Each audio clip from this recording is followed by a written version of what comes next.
Ladies and gentlemen, thank you for standing by, and welcome to Tesla's Q1 2020 financial results and Q&A webcast. At this time, all participants are in a listen-only mode. After the speaker presentation, there will be a question-and-answer session. To ask a question during the session, you will need to press star 1 on your telephone. Please be advised that today's conference is being recorded. If you require any further assistance, please press star 0. I would now like to hand the conference over to your speaker, Mr. Martin Viecha, Senior Director for Investor Relations. Please go ahead, sir. Thank you, Sherry, and good afternoon, everyone. Welcome to Tesla's first quarter 2020 Q&A webcast. I'm joined today by Elon Musk, Zachary Kirkhorn, and a number of other executives. Our Q1 results were announced at about 1 p.m. Pacific time in the update deck we published at the same link as this webcast. During this call, we will discuss our business outlook and make forward-looking statements. These comments are based on our predictions and expectations as of today.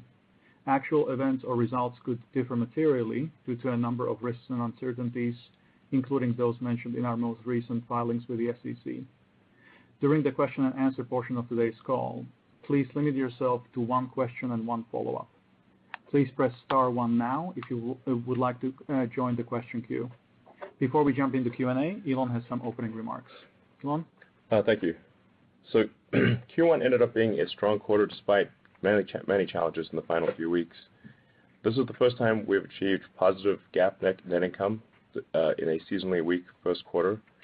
Even with all the challenges, we achieved a 20% automotive gross margin, excluding regulatory credits, while ramping 2 major products. What we've learned from this is that we've obviously learned a lot here. After the Model 3 ramp from 3 years ago, our new products get ramped faster and become profitable sooner. In Q1, we produced more Model Ys in the first quarter than Model 3s in Fremont in the first 2 quarters. Thus far, the Model Y ramp has been even faster than the Giga Shanghai ramp in Q1. Most surprisingly, in other words, we are ahead of the schedule that we were ahead of already. Most surprisingly, Model Y was profitable already in its first quarter of production, something we haven't achieved with any product in the past.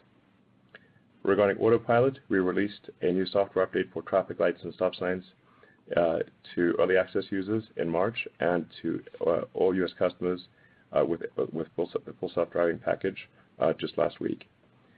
Our cars will now automatically stop at each stop sign or traffic light until the driver gets a confirmation to proceed.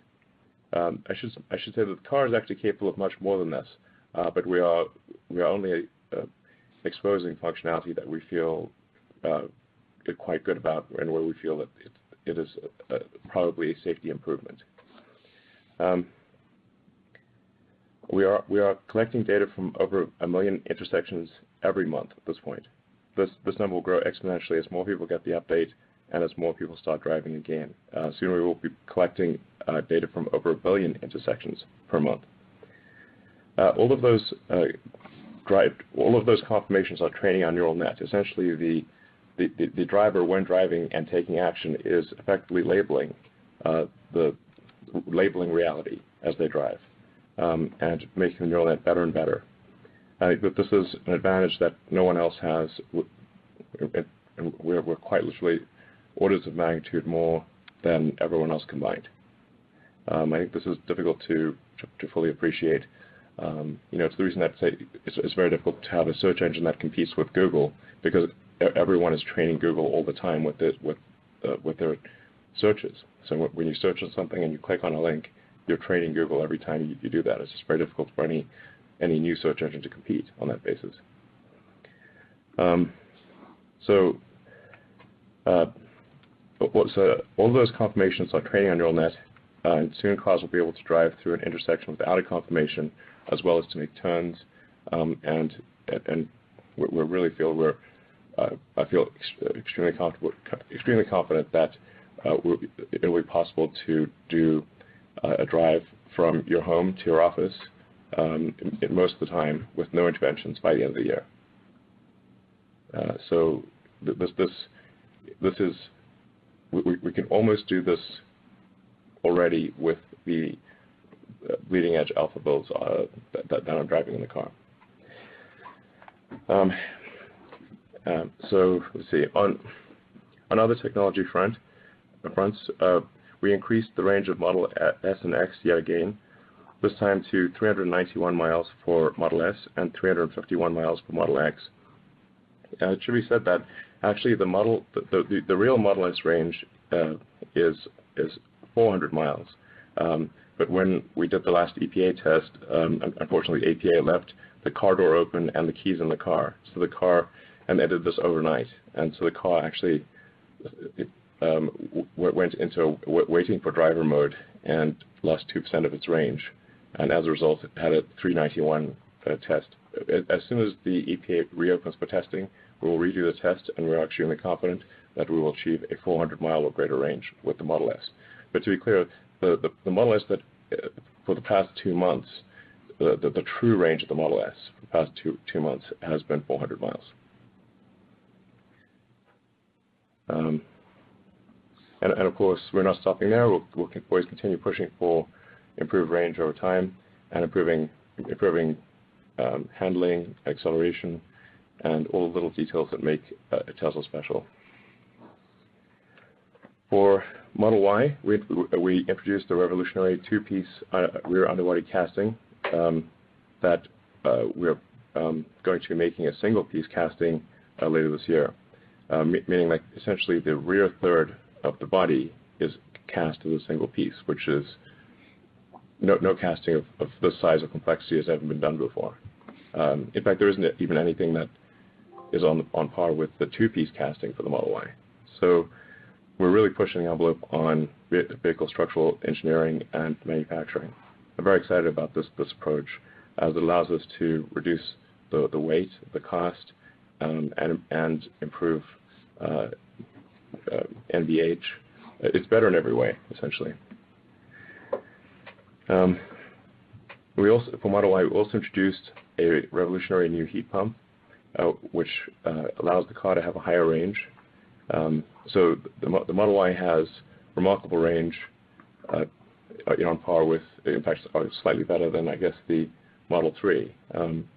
And just despite being a bigger car that weighs more. And the heat pump is a key contributor to that. It is especially excellent at low temperature driving. So, and the feedback we're getting from customers who have received the Model Y thus far has been universally positive. We're confident this product will be our best-selling product ever.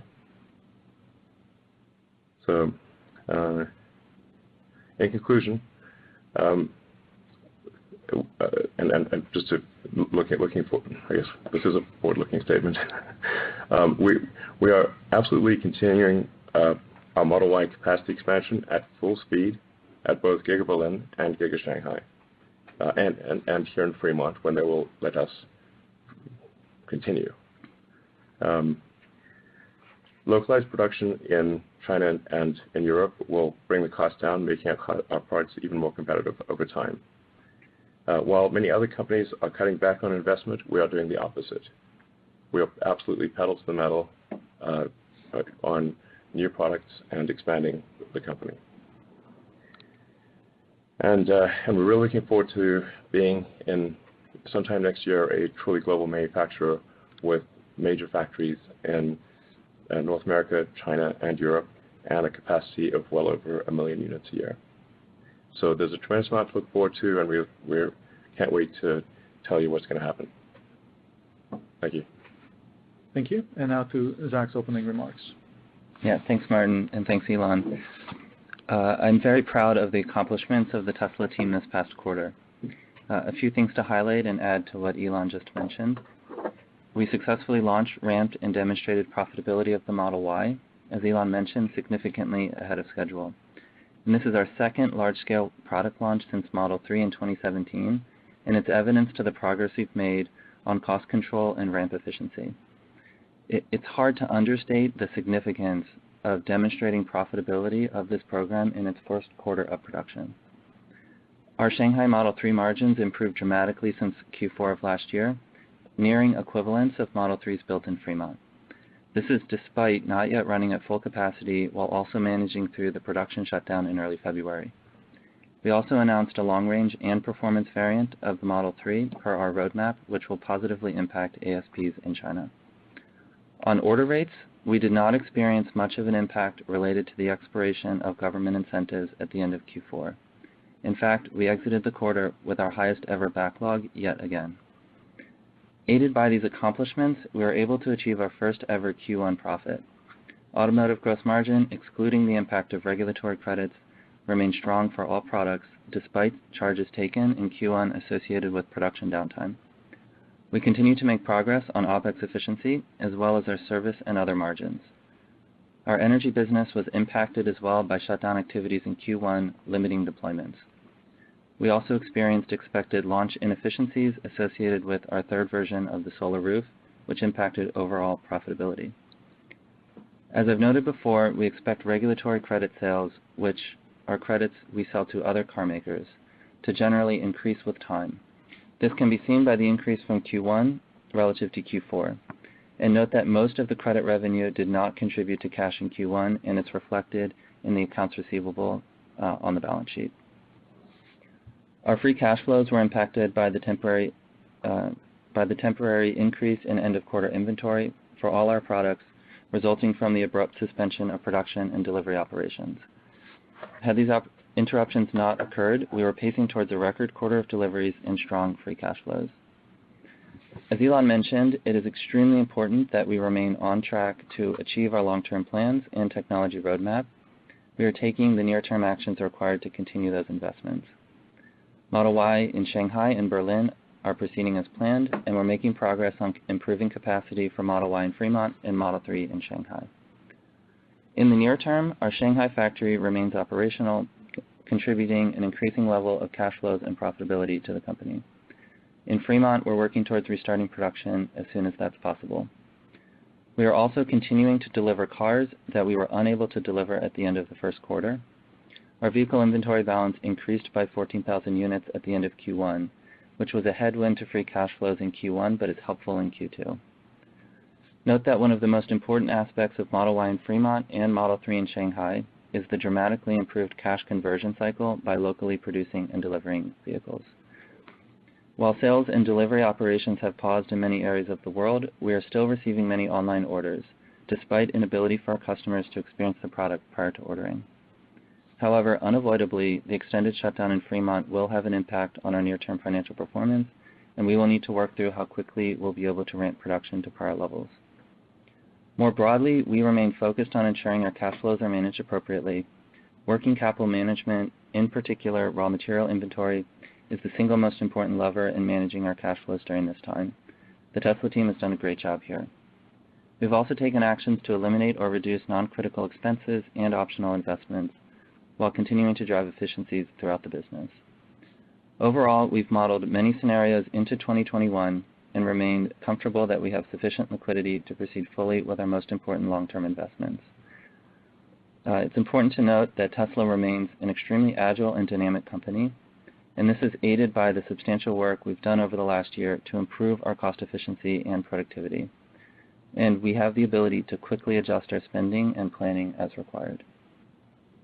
So thank you again to the Tesla team for success in Q1, and we will turn to questions. Thank you very much. So we'll take the first questions from institutional investors compiled by Safe Technologies. The first question from institutional investor is, most Tesla owners have yet to purchase or experience FSD, despite most vehicles having all the necessary hardware. What levers could you pull to accelerate adoption and deepen your data advantage? For example, could you consider offering FSD as a premium subscription? I think we will offer Full Self-Driving as a subscription service, but it will be probably towards the end of this year. I should say it will still make sense to buy FSD as an option. As in our view, buying FSD is an investment in the future, and we are confident that it is an investment that will pay off to the consumer, and to the benefit of the consumer. And in my opinion, buying the FSD option is something people will not regret doing. I agree. And financially, rolling the upfront purchase of the FSD option into a loan in the vehicle or a lease will be the least expensive way on a monthly basis to own. Plus, you preserve the option value of increased value with time. Yeah. But we do understand that some customers who have ownership or have leased their vehicles did not purchase that option up front. And so this will enable those customers to spread out the cost of ownership of FSD or subscription over time. Yeah, absolutely. I should mention, like, at a high level, our overall goal is to maximize the area under the curve of customer happiness. That is our goal. And we think that, that's the kind of thing that all companies should try to do. And it's what results in long-term value creation. And loyalty begets loyalty. So our goal is always really to do the best thing for the customers, and we're confident that if we behave like that the customers in turn will behave the same way to us. Thank you. The second question from investors is, China recently announced changes to its NEV subsidy program that disqualifies Tesla vehicles from benefiting from the subsidies. To what extent is there room for Tesla to lower manufacturing costs in China and pass those savings to buyer so they can qualify for the subsidy? Yeah, so we are making rapid progress on lowering the production cost in China, and we're actually excited to announce on this call that we will be reducing the price of the standard range Model 3 basically tomorrow China time. So the day after tomorrow California time, but tomorrow China time. And that'll be a price below the subsidy limit. And we feel confident that will still be a vehicle that delivers a good gross margin. Yeah, and on the manufacturing cost portion of the question, the cost of vehicles produced in Shanghai in Q1 is already lower than the cost to produce the Model 3 in Fremont, and there's still significant opportunity left to take cost out. So fixed cost absorption from higher production volumes, which are occurring in Q2 and will occur through the rest of the year. We're not fully localized on the supply chain yet, and so while a lot of the supply chain is localized, it's not complete, and there's additional opportunities there. And so we'll continue to bring the price down and expand margin, cost down and expand margin, even with this reduction in price that Elon mentioned on the standard range version of the vehicle. Thank you. The next question is, Andy Grove once said that great companies are improved by crises. In which way has Tesla improved or is expected to improve coming out of COVID-19? Well, it has caused us to look closely at our cost structure and to be more efficient as a company. That one always has to do that in a crisis, and to think about our core beliefs and what do we want to do, and we came to the conclusion that the right move is actually to continue to expand rapidly, continue to invest in the future in new technologies, even though it is risky, and we've talked to some of our key investors and they support that approach as well. So I think that there's clearly an uncertain future ahead. It's a bit of a bumpy road, but I think the long-term prospects are extremely good. Anything you guys want to add? Yeah, I agree with that, Elon. The prioritization on the key projects will enable us to execute more efficiently and faster on them, which I think is great. The other one that I would add is it's always been our vision at Tesla to improve the customer experience and make that as digital as possible. Yeah, touchless delivery. So touchless delivery, mobile service, touchless sales has been something that we've been very focused on and made a lot of progress on. Yeah, but the Tesla is the only car that you can literally order it in less than 5 minutes on your phone. You can order a car and have it delivered to your doorstep with all the paperwork and everything done. That's it, effortless. And many customers do that. And they're doing it, yes. In fact, a big part of it is just trying to communicate to people that this is something you can do, because normally buying a car is quite a pain. For most people, they would rather go to the dentist than buy a new car. Actually, my dentist is great, but it's really like quite an arduous thing. And when the typical retail experience for buying a new car is more painful to people than having a root canal, then you have to say, whoa. And for Tesla, it is completely as easy as ordering something from the Apple App Store or ordering something on Amazon and just it's a car. Yeah. I mean, in 5 minutes, if you really went fast, I think you could order a car probably in 90 seconds. Thank you.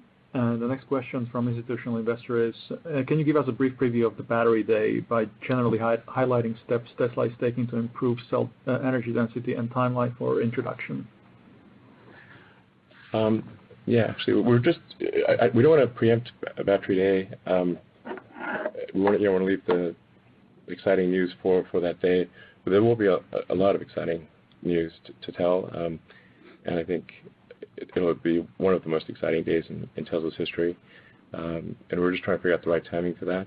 We think probably the right timing will be probably the third week of May.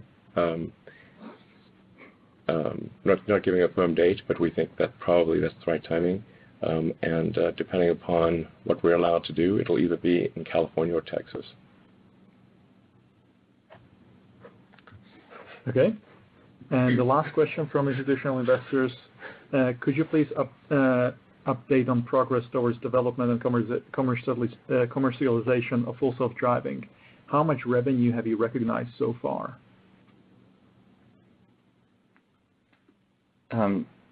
So just a couple of things on the financials for full self-driving. And so currently in North America, it's sold for $7,000 as an option. We take roughly half of that as revenue, and the other half of it goes into deferred revenue. That's associated with features that will be released with time.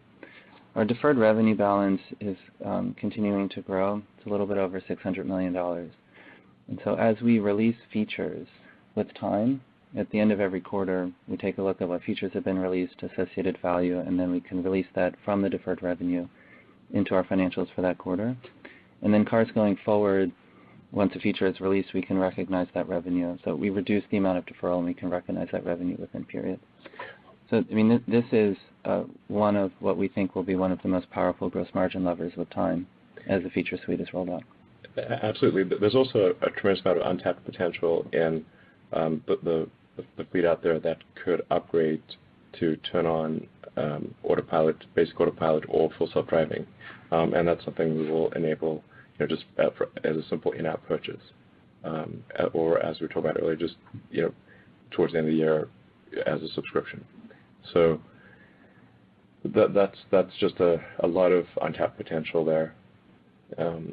That's not in the deferred revenue line, obviously, but is certainly a great deal of deferred potential that we think is a large portion of which is likely to reach fruition. Thank you. And now let's go to questions from retail investors. Question number one. Elon has mentioned a 50% compound annual growth target for Tesla in the past. Is this still in line with Tesla's ambitions for the next 5 to 10 years? This would be 4 million vehicles in 2025 and more than 20 million vehicles in 2030. Is 40% a more realistic target? Well, it's always difficult to predict what the macro situation is going to be. I think very few people would have predicted, the unexpected sort of, roundhouse that COVID came up with, that sort of came out of nowhere. So I think in the absence of some massive force majeure event, but quite massive, I think 50% is the likely number. It's possible that it's 40%. I would be very shocked if it's less than 40%, even with force majeure, short of World War III. Okay. The next question from retail investors, when will you announce the next Giga? How many Gigas do you have planned for the next 5 years?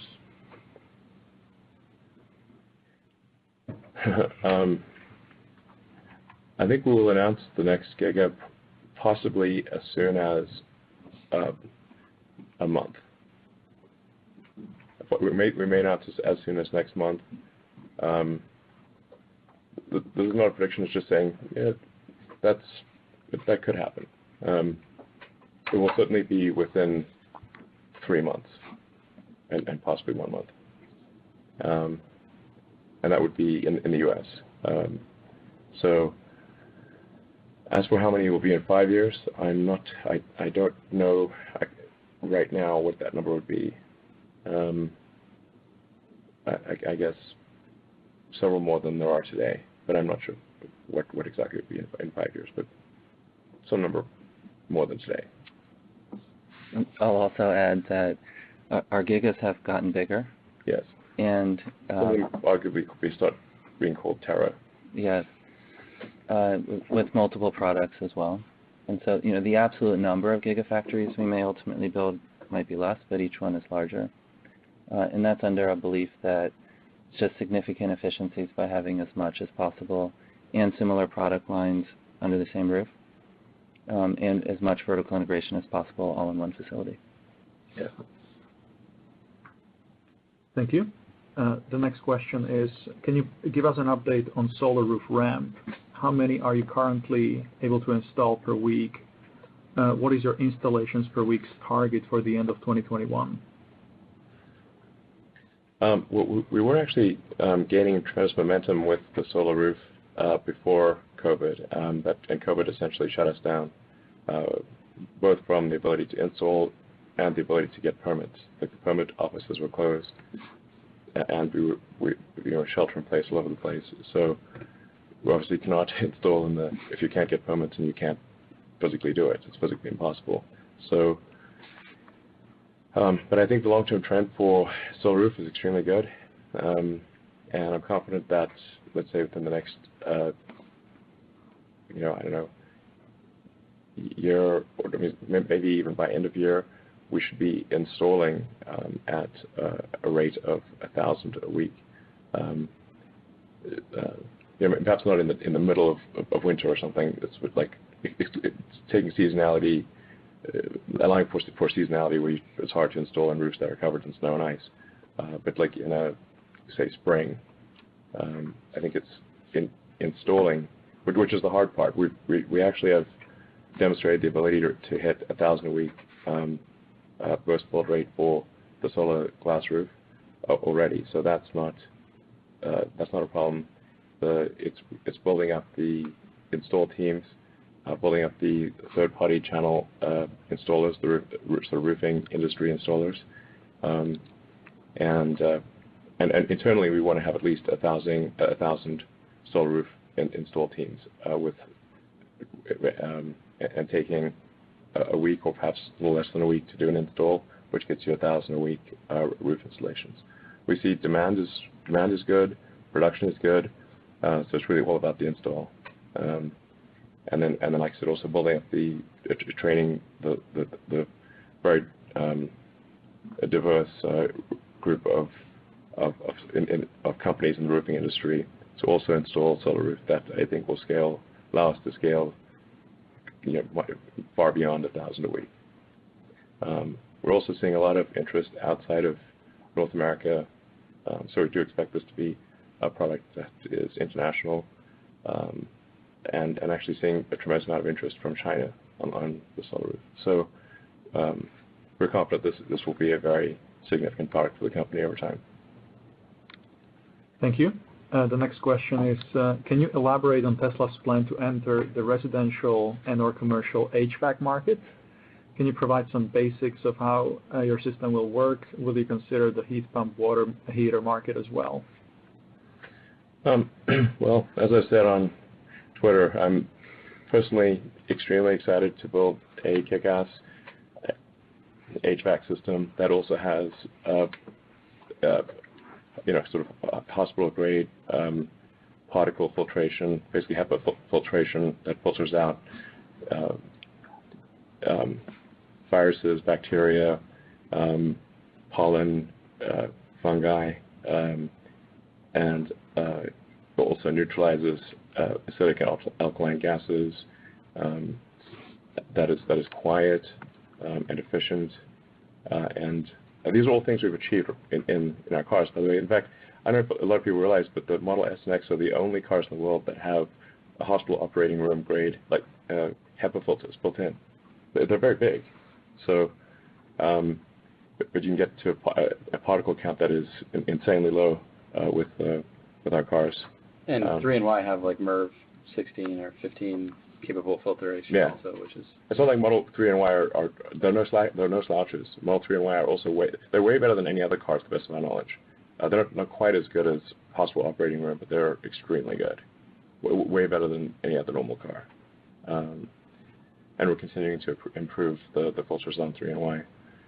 Like these actually have a big effect on health, even in normal, just day-to-day living. Is reducing particle count, and it has effect on allergies and all sorts of things. So it's really air quality is incredibly important. Even in a non-COVID situation, it's extremely important. So anyway, taking all those things that we've learned and applying them to home HVAC, I think would be, and commercial HVAC would be just very exciting. And then if you're condensing water, like why not also have it be a water source? If you have water, you possibly could then heat the water and have a water heater as well. Yeah, use it as a heat source if you need it instead of the outdoors when the outdoors is really cold. Yeah. Or the other way around. So lots of options. It could be a hell of a product. So we just have to, Tesla, we have a tendency to bite off more than we can chew on the product front.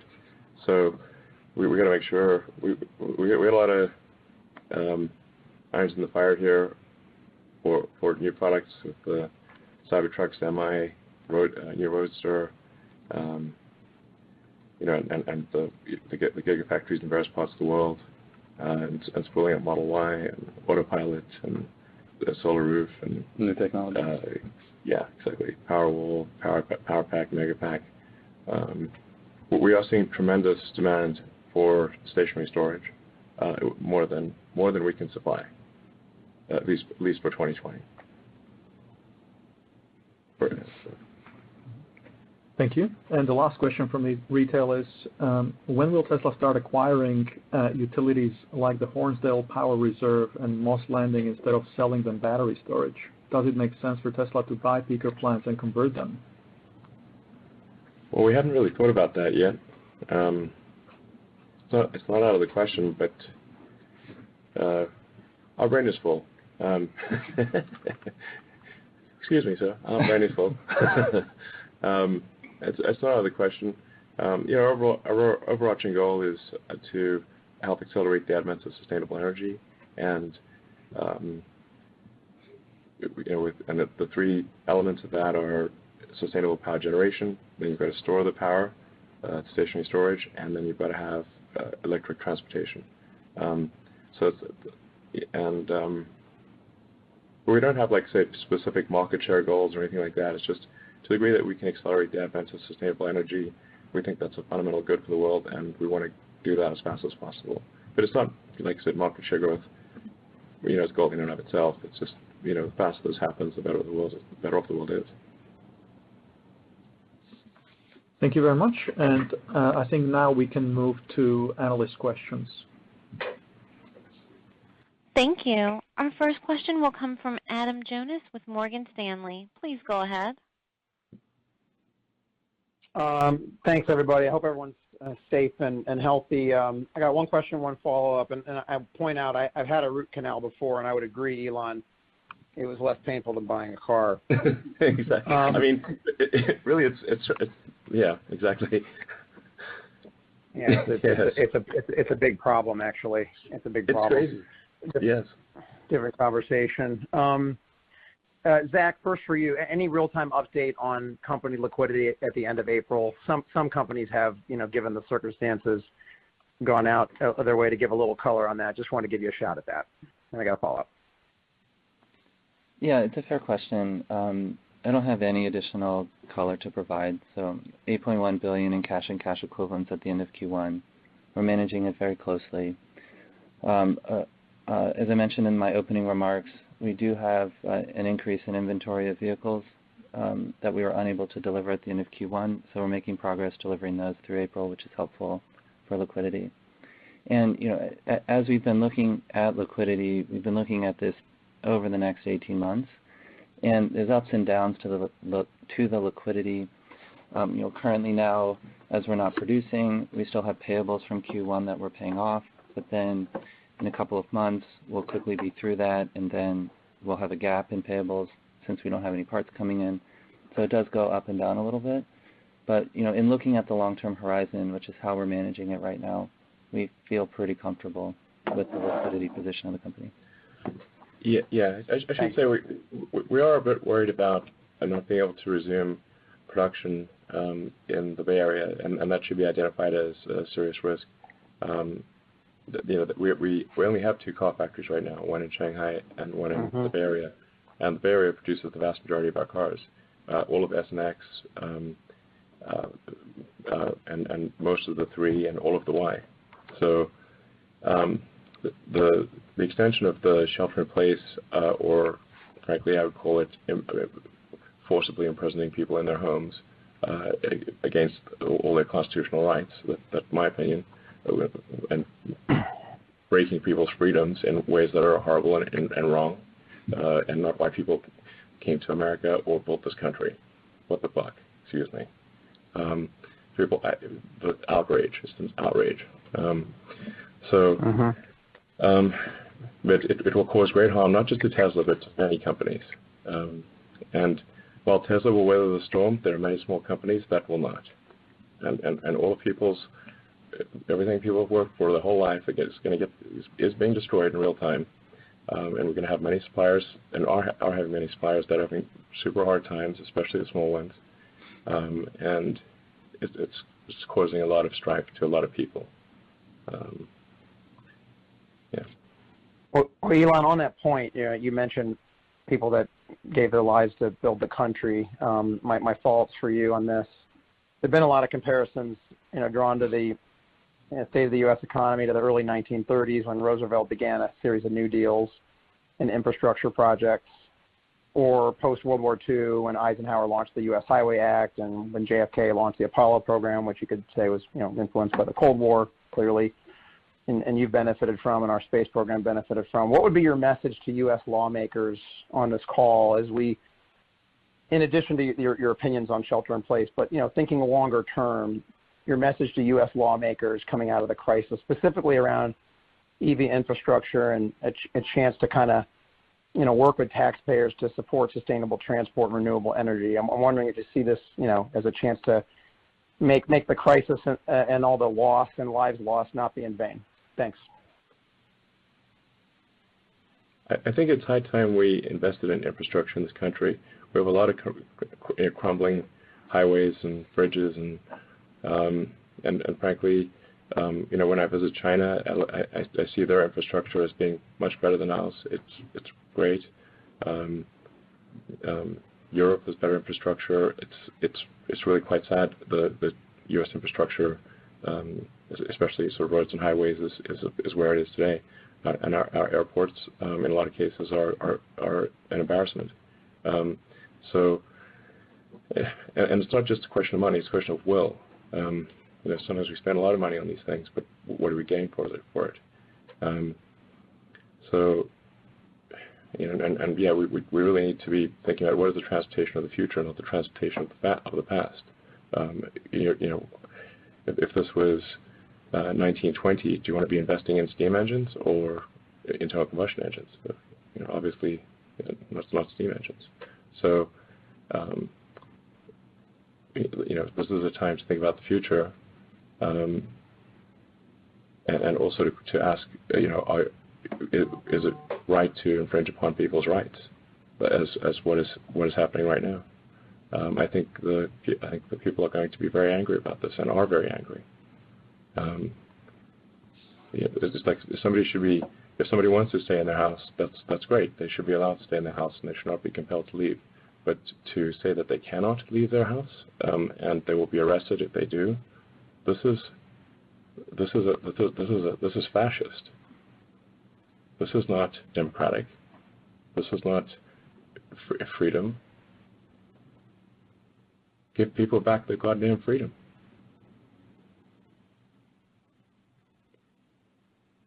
Okay, let's go to the next question, please. Thank you. Our next question comes from Emmanuel Rosner with Deutsche Bank. Please go ahead. Hi, good evening. Question on Model Y. I was hoping you can elaborate a little bit more on the drivers of how the gross margin is already positive at such low volume. How much of it is a function of the commonality with the Model 3? What other factors should we think about? And what does that mean for the outlook for the eventual gross margin on Model Y? Zach? Sure. A couple of thoughts there for Y. The first is, it does carry a higher ASP. So on the revenue side, it carries a higher ASP than Model 3. And the deliveries that we started with were of the higher ASP versions of the cars. So we started with deliveries of performance initially. And so that helps create some of the margin. And that will come down with time as more variants are released and we have more of a steady state mix. But it's similar to the ASP trend that we had with Model 3 when we launched that product in Fremont 2 years ago. On the cost side, I think you hit on a couple of the buckets. The commonality is huge. It's very important. And in addition to that, manufacturing processes are very similar to Model 3 as well. And so we have experience with that both with Model 3 in Fremont and then as well in Shanghai. And it helps to have an existing factory with existing workforce and knowledge here as well. So the ecosystem to support and launch the product is there. There remain a lot of opportunities to continue to take cost out of the car. I mean, the number of vehicles that we've built in the first quarter is quite limited relative to where we'll go. Yeah, it's good. We take cost out of the car and to make the product better. So it's not make the product worse. Any fool can take cost out of a car and make it worse. We want to take cost out of the car, figure out how to make it lighter and simpler, and so we want the car to just incrementally improve as well as incrementally get lower in cost. But for a 5-seater Model Y, we expect marginal cost of that car to be comparable to the Model 3 once we have reached, say, PEP to 10 or 20,000 units or something like that, and have gone. Speakers, you're back online. Hi, sorry, we got disconnected for some reason. What was the question again? Okay, let's go to the next question, please. The next question comes from Ben Kallo with Baird. Please go ahead. Hey, thank you very much. Just wondering about the cell strategy. In Reno, you have obviously integrated there, but you're buying cells, I think, in Shanghai, and then what we think is in Germany. And so, how are you looking at that going forward?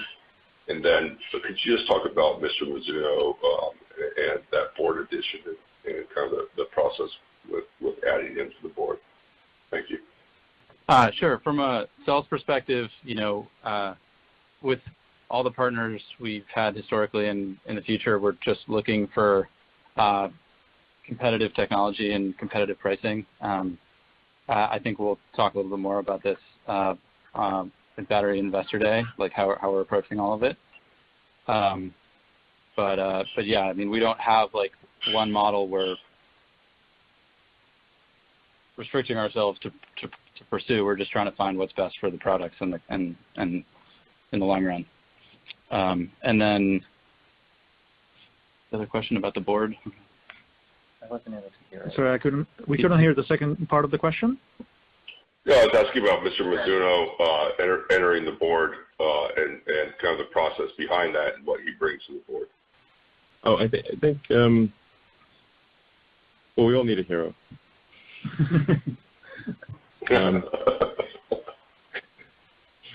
but obviously he brings a tremendous amount of experience investing at the highest levels in the world, and has done incredible work at the Japan Pension Fund, which is the largest, I think, fund of any kind in the world. Generally, the conversations over the years, he's just shown incredible insight into how the global security markets work, and what he thinks is the way, where there are areas for reform. It seems like to have a strong philosophical underpinning about how to make the future better, and also shares our view regarding the environment, and just a very sensible, smart person who brings a lot to the board, and I think is generally recognized as such by many people.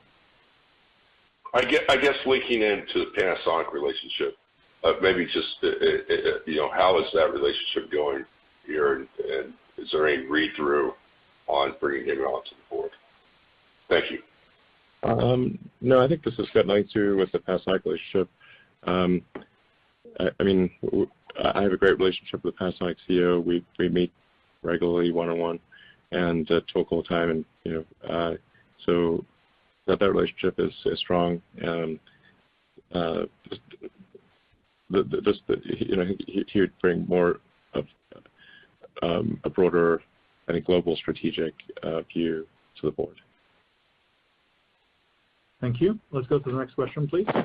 Our next question will come from Gene Munster with Loop Ventures. Please go ahead. Congratulations on the progress. And Elon, you talked about full autonomy by the end of the year. I would love for you to walk through the rollout strategy of the Tesla Network app and how that's going to look prior to the robo-taxi stage. Are you going to gradually take over human routes with autonomous capable routes over time, or how do you see that playing out? Well, it's pretty much going to play out as it has played out, which is we'll release more and more functionality. Before we release any functionality, it goes through extensive testing. First, we have a simulations team that has I think a very good simulation of the real world. So we run any code changes through a battery test and simulation. Then we have a global QA team, which I'm on actually. I'm one of on the global QA team, and we test the releases in the real world, find out the differences between the real world and the simulation, which are very many, because the world is very complex and weird. And then we release it to a small group of private beta testers within the company, then to a larger beta audience, including people outside the company, then to early access Tesla owners, and then finally a broader release. And so there are many stages that these things go through. So by the time something is going to wide release into the U.S., it has gone through all of those stages, and the software that's at the very early stage is much more advanced than what people are seeing. So, but it's just got to go through a very rigorous safety process. So it's, essentially we need to figure out, get very good at complex intersections, get very good at complex turns in intersections, and things like busy malls in a parking lot, or office park, or special events and sporting events, that kind of thing, when those eventually come back. Those are extra hard cases, but it's all tracking very well. I feel like the Autopilot engineering team is we just have an extremely talented group, and I'm deeply involved with the team. So we talk every week, and meet every week when we can, because now physical meeting is difficult. But, so I have quite a deep understanding of where we are and where we're headed, and I feel like we have a tremendous amount of momentum, and we'll have the functionality necessary for full self-driving by the end of the year. Now, after that functionality is released, there's still another step, which is to improve the reliability of it once it's released. So you can have full self-driving with human that's supervised by the driver, and then we keep improving the reliability to the point where it no longer needs to be supervised by the driver. And we provide a vast body of data to regulators to show them that this is the case, and then presumably the regulators, depending on which jurisdiction it is, would give approval for fully autonomous cars that can drive with no human on board. Obviously, the regulatory approval process, that's difficult for us to predict with accuracy because it's out of our hands. But for the rest of it, I feel very good about where we are. And where so to summarize, we're going to get owners full autonomy, some level of that by the end of the year, and then a human in the loop Tesla Network app sometime, is it first half of next year? Would that be the hope? Do you mean like when can the car drive with no person on board? Or? With a person, initially a person to observe, would that be with the Tesla Network app, would that be early part of the year of 2021? Is that the hope? If described as a hope, I would say that's probably a fair description. Okay. And then, kind of take it to its end stage, the robotaxi stage. Any high-level thoughts? Understand the regulatory is a massive unknown, but if you're going to put a guess on it, where would we start? When would we start seeing robotaxis? I think it's quite likely, in my view. Again, let's see. Robotaxi stage. Any high-level thoughts? Understand the regulatory is a massive unknown, but if you're going to put a guess on it, where would we start? When would we start seeing robotaxis? I think it's quite likely, in my view. Again, let's see. Could be wrong. As you've seen with Tesla, we're ahead in some areas and we're behind in others. Because when I give a guess, I give the guess that I think is the likely midpoint, not the point with lots of margin. If this is normal distribution, I give you the 50th percentile, not the 3 sigma, optimistic or pessimistic. So then that necessarily means at least half my predictions will be wrong and half will be right. And, I think, or they might be right, but offset by, a few weeks to a few months, in some cases a few years. But I believe everything I've ever said would come true, did come true. It may have come true late, but it did come true. So punctuality is not my strong suit, but I always come through in the end. So I think we could see robotaxis in operation with the network fleet next year.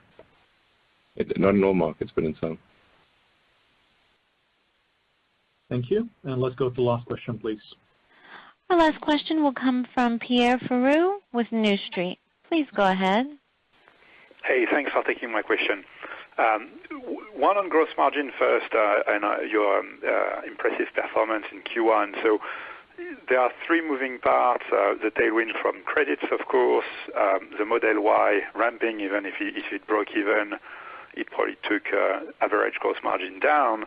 And of course, you had like Fremont being closed, shut down the last week of the quarter. It probably was a sort of an extra cost. And so when I looked at how gross margin evolved sequentially, excluding these 3 moving parts, I felt like your auto gross margin could have been up like a couple of points sequentially. So I wanted to check with you if that estimate would make sense. And then I will have a follow-up on energy storage. Thank you. Yeah, so the three things that you mentioned, I had a little bit of a hard time hearing the full question here because we're having a bit of network difficulty in the room. But I'll do my best here. So when we look at margin, we do exclude credits as you have, so I agree with that. Model Y ramping, bringing down overall gross margin, I agree with that as well. So it was lower than the overall average, and that will increase high. And in Fremont, also weighed on margin. The Shanghai margin was below the average as well, even though it's increasing quickly and approaching Model 3, it still is below the average.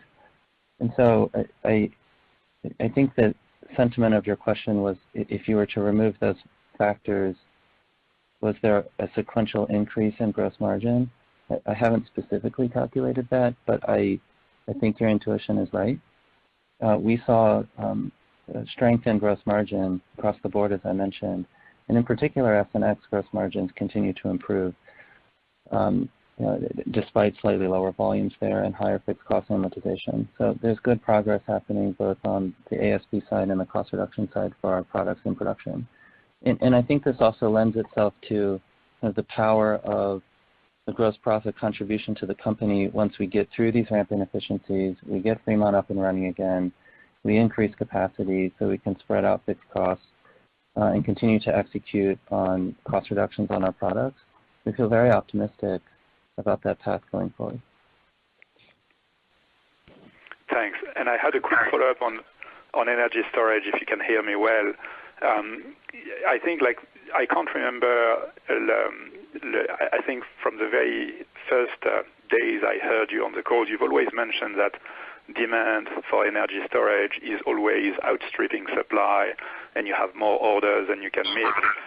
And so I'm kind of thinking there should be an inflection point in that business at some point, and it's going to be driven by your ability to add much more manufacturing capacity, like battery manufacturing capacity. And at a high level, how are you thinking about that inflection point in terms of timeline? In terms of timeline, I think what we've been doing with both our partners and internally is looking at how to reduce fundamentally the cost of investments in new cell capacity, because when you look at a vehicle product, there's a lot of things in the vehicle besides the cells. When you look at an energy storage product, it's really just the cells. And so to really grow the energy storage business, it's all about cell investments. And so that's what we've been focused on. And I think, not to give too much away, but that'll be one of the things we address in Battery Investor Day is how we're focused on that. And when we have that in the place we want, it'll be a lot easier to scale that business.